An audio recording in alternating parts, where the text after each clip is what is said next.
Okay, we're back, and hopefully you enjoyed watching that very brief explanation of how the Rouge test reveals the development of self-awareness. I just wanted you to have a really clear, demonstration of how babies kind of turn this corner where they go from not really knowing that they are separate from the environment to suddenly realizing that's them in the reflection, that they really are an autonomous individual. Being a psychology teacher, I figured that the birth of my first grandchild would be an awesome opportunity to test all these things. And so starting at about 15 months, I started doing the Rouge test with her. And she didn't really recognize herself until she was about 20 months old instead of, the average age of 18. And it's really important for me to tell you that story and tell you how my daughter reacted to that, so that you realize that there's a wide variation in completely normal behavior. So my daughter was like, why is she not recognizing herself yet? Shouldn't she be doing it by now? Everybody's sort of on their own trajectory, and it doesn't mean anything big that a child takes an extra couple of months to recognize themselves in a mirror. If you've ever had a cat or a dog that was a kitten or a puppy, you might have observed them puffing up if they're a cat, right? When they see themselves reflected in the sliding glass door or catch a glimpse of themselves in a window or something. And the same thing, a puppy will oftentimes bark at their own reflection and things. At some point they move past it, and it's not necessarily because they become self-aware. It's because they become aware that that is not a real thing that they're looking at. That it's not really a cat or it's not really a dog. And so it's a little bit different in a human than a dog or a cat, because the human, the way that we know that they are self-aware is that they stop saying hi to the reflection or looking behind the mirror trying to see where the other child is. And instead they touch the red thing on their face. And that's when you realize that they actually know that's me reflected there, and that there's something on my face that doesn't belong there. And you don't see that in a cat or a dog. Now you do see it in elephants, and you see it in dolphins. Not that dolphins can touch their own faces, but they can push a button to indicate that they're seeing something. And so they've been able to establish dolphins have self-awareness also. Of course, all the primates have self-awareness. And so that critical part is when they not only see themselves in the mirror and recognize that it's not another child, but they see themselves in the mirror, and on their own actual face, they touch the Rouge mark. That's the critical developmental step that shows us that they actually realize that's me reflected in that mirror, and that there's something on my face that doesn't belong. Okay, so apparently I duplicated that. Okay, there we go. So self-awareness, another aspect of that is our efforts to display self-enhancement, where we're trying to make sure that we look good to ourselves and to others. So one of the things I wanted to touch on a little bit is the concept of terror management. This is a topic that was introduced late 80s, early 90s, something like that. This idea that we humans, especially as adults, we recognize that we're mortal, and it's pretty terrifying to think about. And so we do things to help make ourselves feel less terrorized by that knowledge, right? So there are little things that we can do. So the one I wanted to talk about first is the Scrooge effect. Here's the original study that displayed the Scrooge effect. And so what you'll notice in this table is that there were some participants who were provided with death salient information. So they were reminded in some fashion that they're mortal. They were either given statistics, or they were reminded of an illness that they'd had, or they'd been asked to think about an illness that they'd had, something like that, to remind themselves actively that they are in fact mortal, basically. So the people in that condition versus the people in the control condition who just came into the study and immediately started, answering these questions. So they weren't reminded about their mortality. And what you find is that the mean score in the response to how beneficial is this charity, they were introduced to a charity that was supposed to be doing this or that and stuff like that. So it was a fake charity. They were asked, how beneficial is this charity to society? How much does society need this charity? how desirable is this charity to you personally, and then the favorability composite is an average, a total of all those things put together. So you'll see that the mean scores on each of those things are 16 or above, as opposed to in the control condition, the mean scores on all the individual questions are, below 15 or below. Well, I guess 15.8. So they basically, what you can see is that people who were reminded of their own mortality were having much greater feelings of charitability towards other people. And this study came out in 2002, in part in response to the fact that after 9/11, people were lining up all around the country to donate blood. And at the time we didn't know whether anybody had lived through the collapse of the Twin Towers, whether people had made it through the Pentagon attack. And so, people didn't really know what the situation was, but one of the things they realized is, there are probably going to be a lot of people in the hospital and they're probably going to need blood. And so what can you do when you're feeling completely scared and you're feeling completely helpless, but to go down and give something to make it better? And the other thing that they gave was money after 9/11, right? Like, people were donating billions of dollars after 9/11. They had charity concerts on like the Friday after the Tuesday attacks. The entire evening was devoted to a fundraising concert, and people were just sending money to Red Cross, and all sorts of new charities popped up and things. And so this study was in part inspired by the fact that when people were really scared, they gave a lot. And why would they do that? And was it unique to 9/11? And what this study shows is it's not. It is something that we do when we're scared or we're uncertain. It makes us feel better to help others. It makes us feel like we're back in control if we can help other people. Now, other studies have examined the terror management strategies that we display. There was a really interesting one, and I didn't get the table and the means for you, so you'll just have to follow along with the logic. This study was a really interesting one because they, instead of reminding people of their own mortality directly, they had just this kind of subtle reminder that we are in fact mammals and just, animals like anyone else kind of idea, by having two conditions. In one condition, the participant is seated, not seated yet, brought into the room and told the other participant who you're going to be working with hasn't arrived yet because they're in another room nursing their baby. The other half of the participants were brought into the room and told your partner hasn't arrived yet, they're just late. So what the variable of interest was how close together the participant would place the two chairs in anticipation of them sitting in one and their partner sitting in the other chair. The researchers found that people who were going to be interacting with the so-called nursing mom placed the chairs farther apart than the people who were going to be interacting with somebody who was just late. And the researchers' interpretation was that being reminded that you're a mammal, being reminded that this person may have been doing something very mortal before arriving, is almost like contagious. Like I can manage my terror about my mortality if I stay away from you. Like your mortality might be contagious. So they've been looking at this terror management idea from lots of different directions and drawing lots of different kinds of interpretations. But the idea of the Scrooge effect is really well documented, and this study actually did a really good job of illustrating what we see in everyday life when people are really scared that they want to donate. All right, let's break this up with a little test. Here is your scale for responding. Key thing to notice is that 5 is average.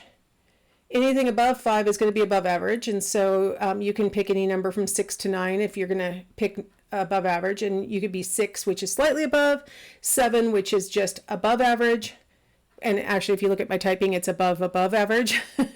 So don't look too closely. 8 would be well above average, and 9 would be considerably well above average.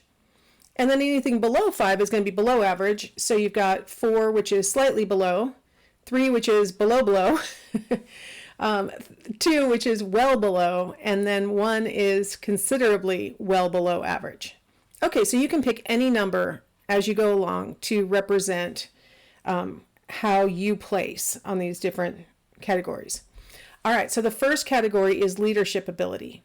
So give yourself a rating from 1 to 9 on your leadership. Oh, I forgot the setup. Sorry, not just your general leadership ability. I want you to very specifically think about people of your same age, your same sex, a person who's basically you, very similar characteristics. So I don't want you to be thinking just in general of all humans. I want you to be thinking about of people who who are like you, who are in, sort of your same category, whatever you might call that to be.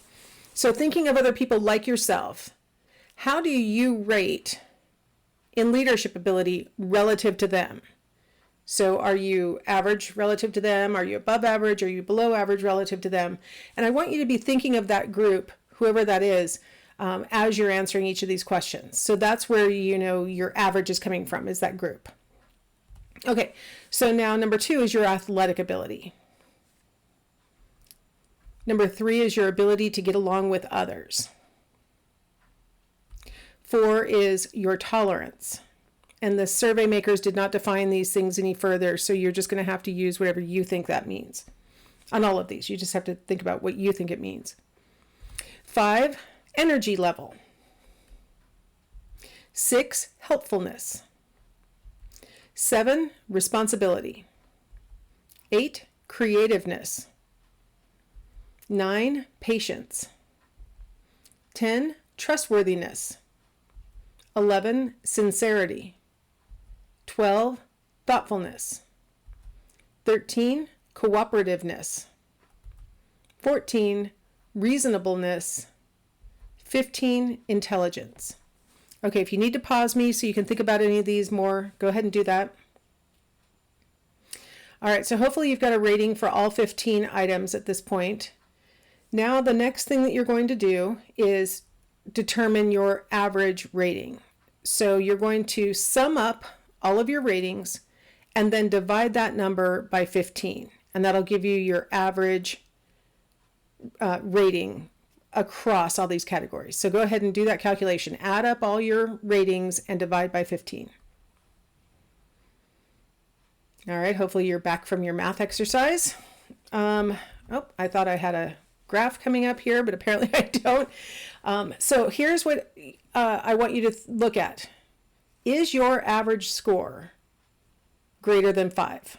So when you added them all up, divided by 15, was that result greater than 5?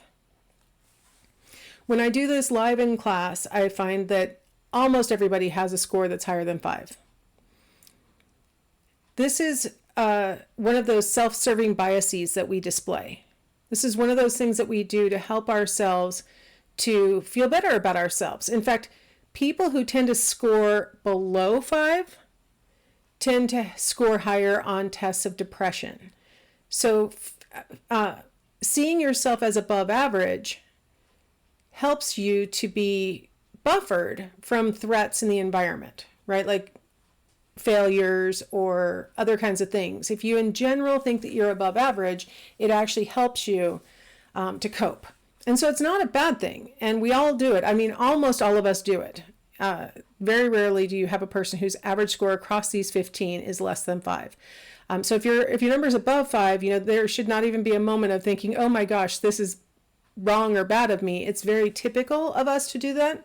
And it helps us to maintain our self-esteem, right? So if we tend to think that we are, more sincere than other people, or that we have more tolerance for whatever we were thinking of when we answered that question, it makes us feel like more confident and more capable. And so it's actually a good thing, and it helps us to strive.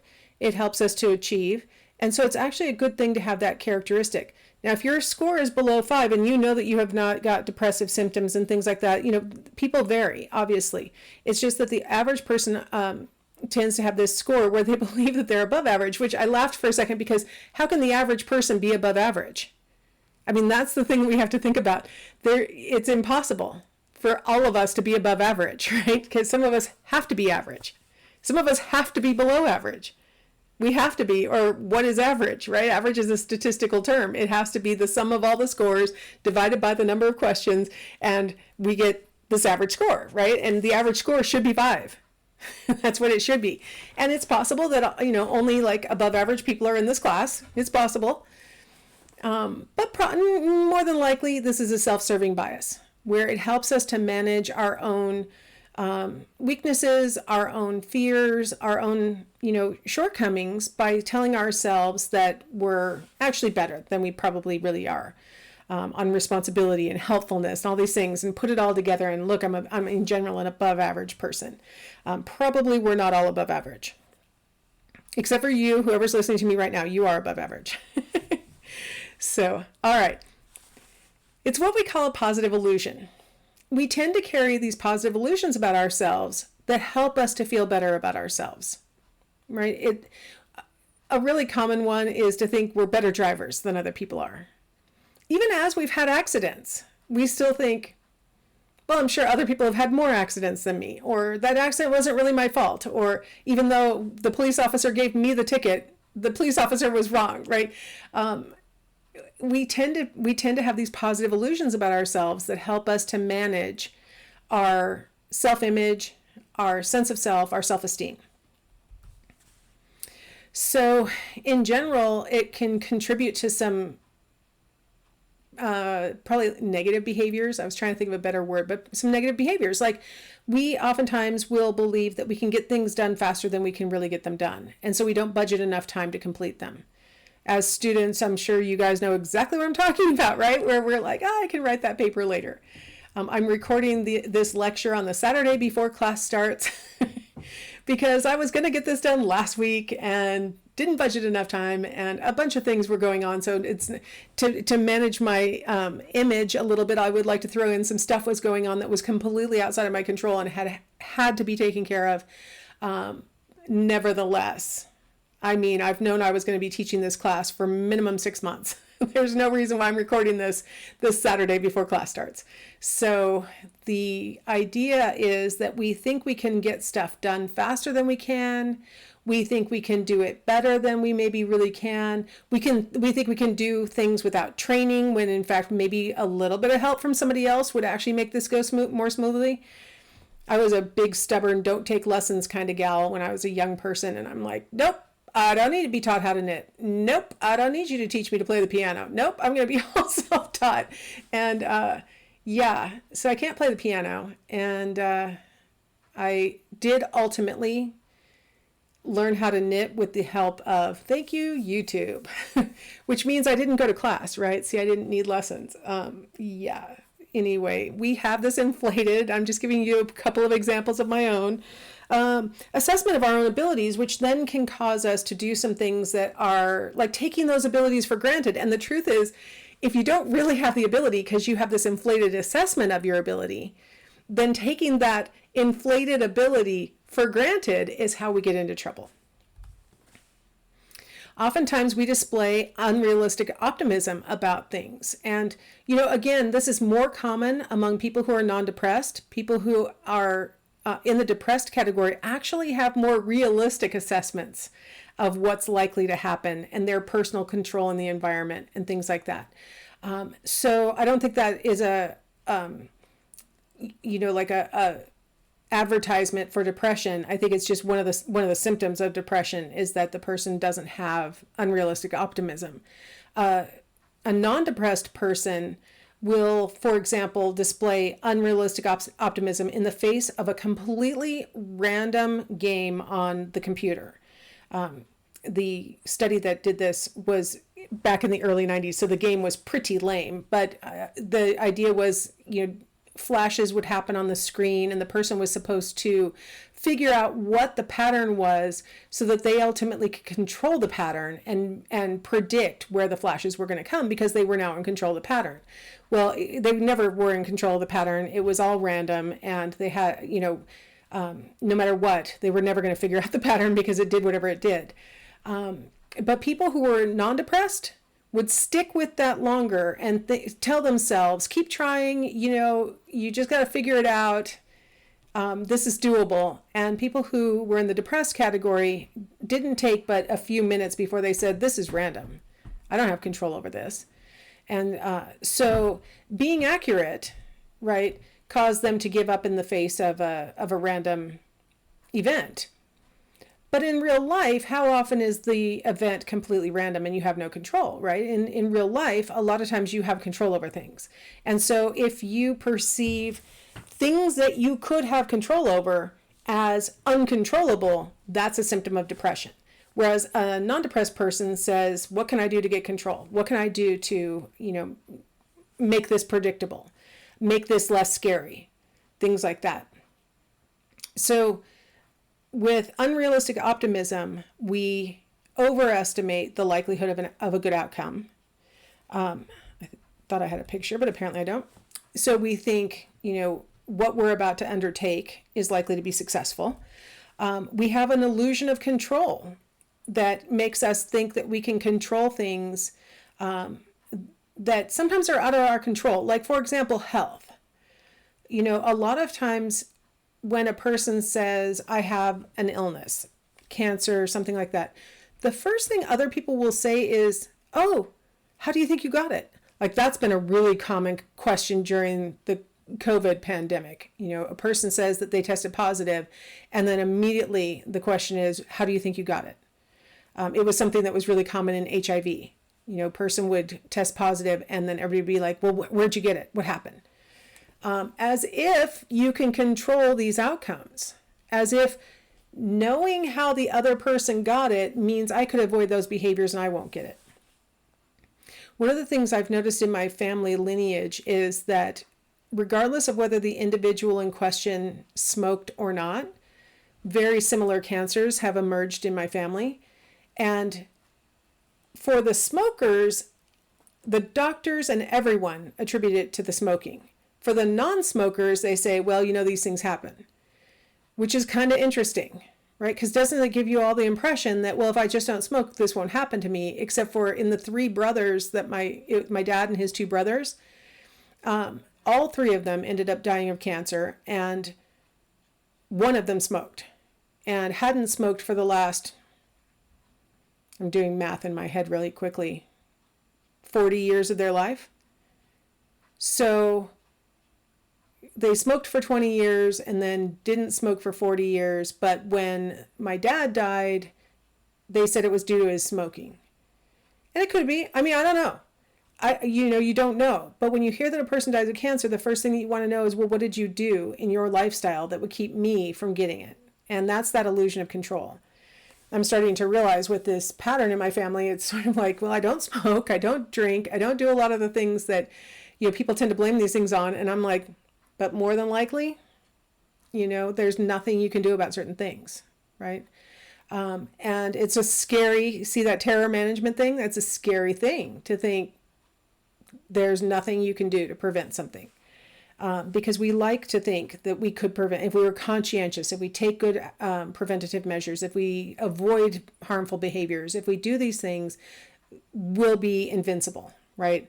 That invincibility fallacy that, nothing bad will happen to us. And some people will test it, right? They'll say, well, it's going to get me anyway, so I'm just going to drive without seatbelts, and I'm going to, do all these dangerous things that I know full well are way going to shorten my lifespan, but I might as well anyway. So some people go the exact opposite and try and deny their terror. They try and manage their terror by like grabbing it by the horns and, embracing their terror. And that's, again, attempting to control it, right? You'll often hear people go, well, I want to go out my way, right? That's them trying to control it. We have this illusion of control, and because it helps us to cope, right? Because otherwise, oh my gosh, the world's a scary place when you have to admit that random bad things happen to good people, right? Random good things happen to bad people too, by the way. Self-affirmation is another way for us to manage our, self-awareness, to enhance our sense of self. Here's the classic. You guys probably aren't familiar with this Stuart Smalley guy because, he's from, I don't know, like the 80s on Saturday Night Live. But he would look into the mirror and he'd say, I'm good enough, I'm smart enough, and doggone it, people like me. And it was called Daily Affirmations was his little skit.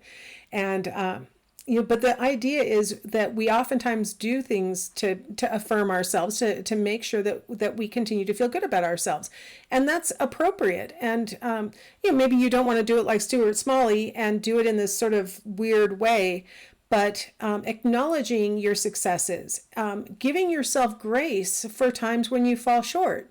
Dr. Coltz on the department faculty. He does research on, oh my gosh, I'm blanking on it. It's not gratitude. Compassion focused therapy. Those of you who have had class from him are going, it's compassion focused therapy. Compassion focused therapy, where it sounds like the intention of compassion focused therapy is really just to focus on what the therapist would do toward the client.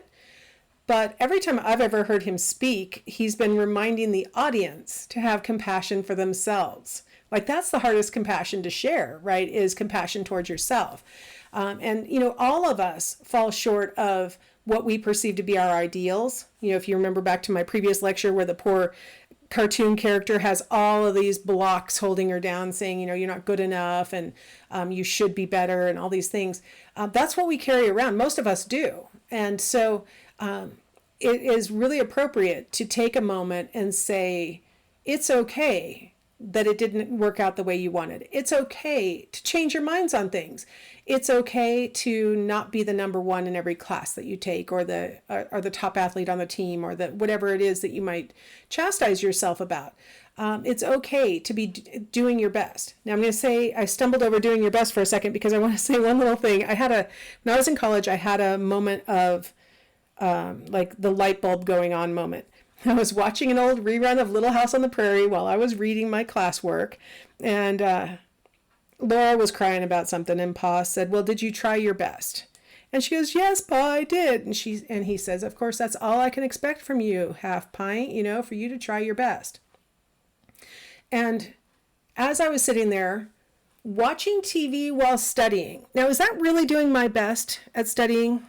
I'm going to say no. Watching TV while reading is not really engrossing yourself in trying to learn what's in the material that you're reading, obviously, right? This is me giving it, like I talked about with self-handicapping, sort of a half-hearted attempt, good enough. And I thought to myself, when was the last time that I could honestly say I did the absolutely best that I could? And honestly, it was, on my high school dance team was when I would do full out, do the best I possibly could. Like, that I always gave my best. But other things I always held a little bit back. Again, maybe for self-handicapping purposes. So I think in the self-affirmation, the healthy way to do it is to acknowledge when you have actually done your best. Even if it doesn't work out, give yourself grace for doing your best in the face of the possibility of failure. You put yourself out, you tried the best you could, and, that is to be, hopefully you're recognizing from the times I keep repeating this in this chapter that, a lot of times we put these roadblocks ahead of ourselves. If you can affirm, I didn't put any roadblocks in front of myself, I tried the hardest I could, that is worthwhile, right? You can't be ashamed of yourself if you put your whole effort in.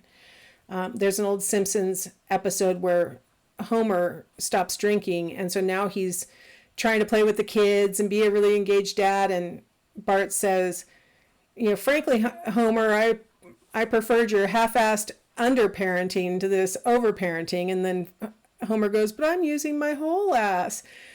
I always like to recommend using your whole ass when you try things, and, letting it fall where it may, and that way you can always have the dignity of saying, I did the best I could, and that's what matters.